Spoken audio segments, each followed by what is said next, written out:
არის One Piece-ის აზრი. ეს კითხვა დამისვეს TikTok-ზე და რაც იქ თქვი, იგივეს გავიმეორე აქაც. One Piece-ის შემთხვევაში ვერ ეთქვი რაიმე კონკრეტულზე, რომ მაინც და მაინც ეს არის One Piece-ის მთელი აზრიო. იმიტომ რომ One Piece-ში ყველა არკში და ყველა პერსონაჟში განსხვავებული იდეა და აზრია წარმოჩენილი. მაგრამ არის ზოგიერთი თემა, რომელიც უფრო ხშირად მეორდება, ვიდრე სხვა დანარჩენები. მაგალითისთვის ყველაზე აქტუალური რაც არის Found Family, ნაპოვნი ოჯახი.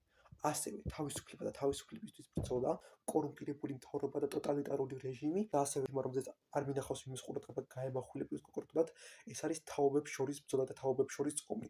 მაგრამ თაობებს შორის ბრძოლა და თაობებს შორის ომი არა ნეგატიურ კონტექსტში, არამედ პოზიტიურ კონტექსტში. იმიტომ რომ როცა ნაწარმოებში წარმოდგენილია ხოლმე თაობებს შორის დაპირისპირება და თაობებს შორის განსხვავება, ყოველთვის არის ხოლმე შემდეგი სიტუაცია, რომ ახალი თაობა რაღაც ახალის მიღწევას ცდილობს, რაღაცის შეცვლას ცდილობს, ახალი ხედვა აქვს, რომელიც ძველ თაობას არ მოსწონს და ეს ძველი თაობა ამ ახალს ეწინააღმდეგება. და აქედან გამომდინარეობს ხოლმე კონფლიქტი, მაგრამ One Piece-ის შემთხვევაში განსხვავებულია. არის თაობებს შორის განსხვავება, მაგრამ ძველი თაობის წარმომადგენლები უმეტეს შემთხვევაში კი არ ეწინააღმდეგებიან და უპირისპირდნენ დაეფინათ ახალ თაობას, პირიქით აკეზებენ და მას ხელს უწყობენ და გვერდში უდგანან.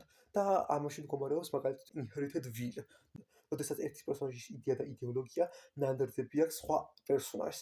მაგალითისთვის რომ ლუფი შეძლებს იმის მიღწევას და იმის გაკეთებას, რაც გოლდი როჯერმა ვერ შეძლო და ასევე როგორც სხვა პერსონაჟები შეძლებენ იმას, რაც წინა თაობამ ვერ მოახერხა. თვითონაც ყველაზე მარტივი მაგალითი, ადრე თუ გვიან ზორო გახდება ყველაზე ძლიერი სვორდმენი და წინა თაობას აჯობებს. და იმის მოგერდ რომ მihawkმა მაგისთვის ხელი შეშლა სადოს და ზოროს დაუპირისპირდეს პირიქით.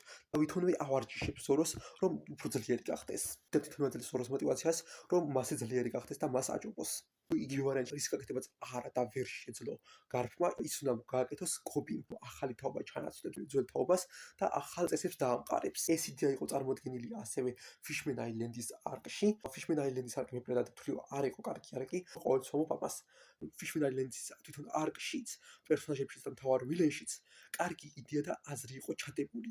მაგრამ execution შესრულება არ იყო კარგი. და მთვლი რომ საუკეთესო ნაწილი და მართლა კარგი ნაწილი მაგ არკისთვის იყო Fishman Tiger-ის და დედოფალი ოტოჰიმეს ფლეშბექი. შემდეგ განსაკუთრებით დიდი იმპაქტი მოახდინა Fishman Tiger-ის ფლეშბექის დასასრულმა, რომ ერჩივნა მომკვდარიყო, ვიდრე ადამიანების სისხლი გადაესხა. იმიტომ რომ ადამიანები ზულდა. Fishman-ი, რომელიც ადამიანებს ეხმარებოდა, ადამიანების გადაარჩინა და რეალურად ადამიანის დახმარების გამო მოკვდა საბურავ ჯამში. გააპის მახეში მას თავად ზულდა ადამიანები იმ დონეზე, რომ მათი სისხლის გადახდმაც კი ახლდა.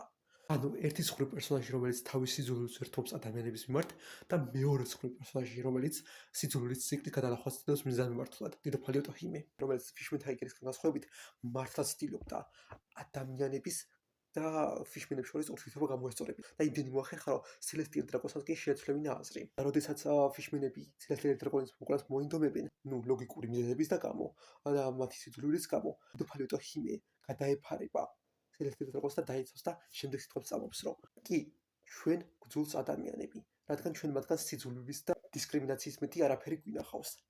მაგრამ გთხოვთ, ამ სიძულვილს შემდეგ თაობებს მაინც უნდა გადავცემთ.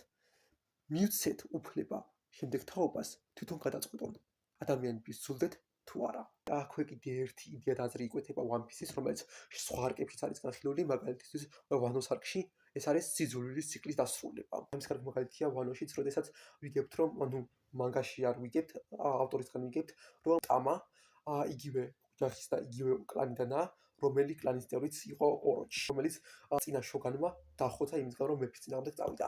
რეალურად ოროჩის სიძულვილით მოდიოდა იქიდან, რომ მისი მთელი ოჯახი აღმოხოცეს ოჯახის ლიდერის შეცდომის გამო.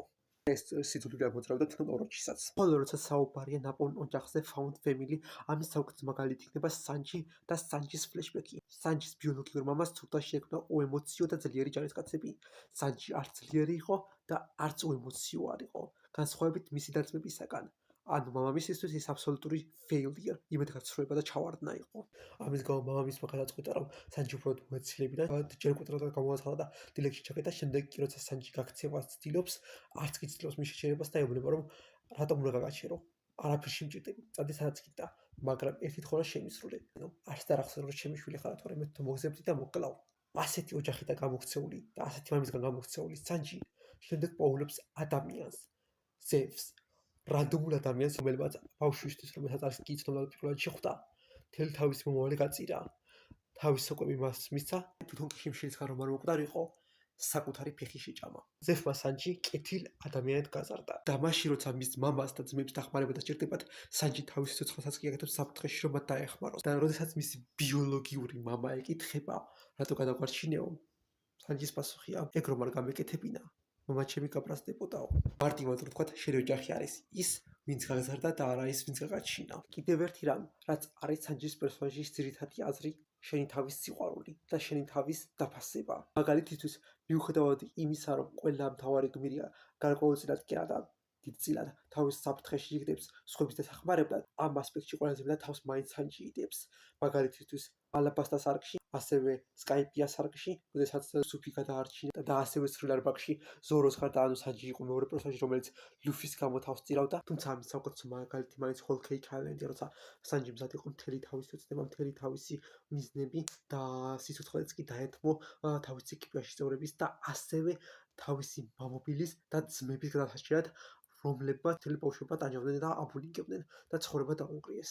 მარტივად რო ვთქვათ, სანჯი ყოველთვის სხვებს აყენებს საკუთარ თავზე, მაგრამ თრილერ ბაგამდე საპირისპირო იყო ზოროსი, თავის თავზე და ყველაფერზე, მაგრამ აყენებდა თავის ოცნებას. ეგ ცალკე თემაა კიდევ. და ამ ასპექტში სანჯის დიდი განვითარება აქვს ვანოს არკში. როდესაც არჩევანის წინაშე დგება, გამოიყენოს რეიცუთი, რაც დააკარგვინებს ემოციებს და ამ შემთხვევაში უფრო გამოსადეგი იქნება ლუფისთვის და დანარჩენი ეკიპაჟის წევრებისთვის, რომ გოგოსთან ბრუნვასაც შეძლებს და ყველაფერს შეძლებს, მაგრამ იმის მაგურად რომ აირჩიოს ის, რაც უფრო სარგებლიანი იქნება სხვისთვის, ირჩევს იმას, რაც თვითონ სურს. ანუ ის რომ თავისი ემოციები კონდეს და რეიცუთს ანადგურებს.